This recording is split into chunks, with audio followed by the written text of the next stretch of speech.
Padayong manawagan ang Operasyon Tabang ning Istasyon DXDD kaninyong may mga malumong nga kasing-kasing sa suporta alang sa mga kabus nga mudangop sa buhatan, mangayo og hinabang tungod sa hilabihan nilang kalisod. Samtang nakapasar na sa check-up ang bata nga walay buho ang sampot sukad siya gihimugso. Siya si Mark Andrew, mag-10 anyos na ang edad sa bata karon. Din makita na to sa video si Mark Andrew og buot magpaabot sa iyang pagpasalamat si LV Yangan, ang inahan sa bata, sa tanang nagtabang kanila, ilabi na sa mga opisyalis diya sa lungsod sa Clarin, Misamis Occidental. Dili na matasatagsa ang among pagpasalamat kaninyong tanan.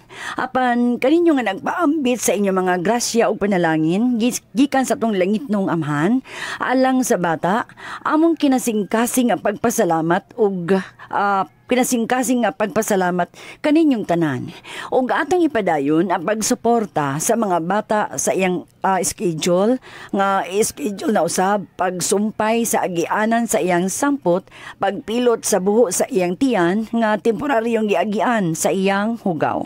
Samtang good news usab no alang ni Bibi Regine no gikan ni Bibi Regine ang bata nga nagdulog nag-oxygen sa iyang panimalay mismo diin 1 year kapin ang edad sa bata ug 1 year na usab kapin nga nagdulog siya oxygen sa ilang panimalay diin nakaangkon kini sa sakit nga acute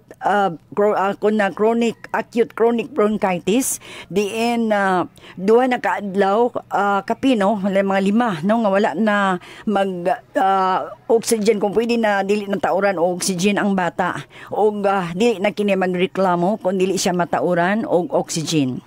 Salamat sa Dios ug sa inyong mga gitunol nga hinabang ug atong ipadayon nga hingpit ng maayo ang mga bata sa ilang naangkon nga sakit taliwala sa ilang linghod pa kaayo nga panuigon.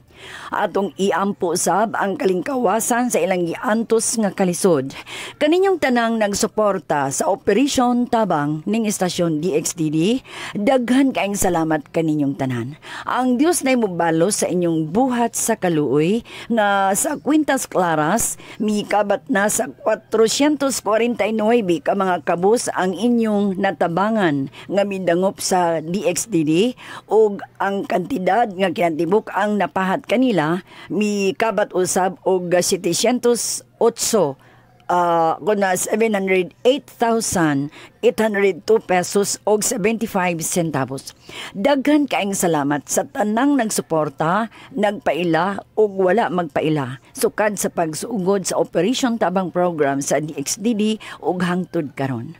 Ug atong ipadayon ang buhat sa kaloy. Sa mga buto sa mutunol ginabang, bukas ang among buhatan ug anda mo pasayon pagtunol sa mga naingtungdang kabos nga mudangop sa DXDD. Sa mga nagpuyo sa layong dapit nga buto sa mo suporta, ipadala lang ang inyong hinabang, cash o in kind. Ang address, Operasyon Tabang care of DXDD Radio Television, Don Rizal Street, Metropolitan, Immaculate Conception Cathedral Drive, Ozamis City. GCash number 0907-443-7234. Sa ngalan sa tanang donors, alang sa DXDD Operasyon Tabang, ako si Ate V, Vicky Remedios Palaw.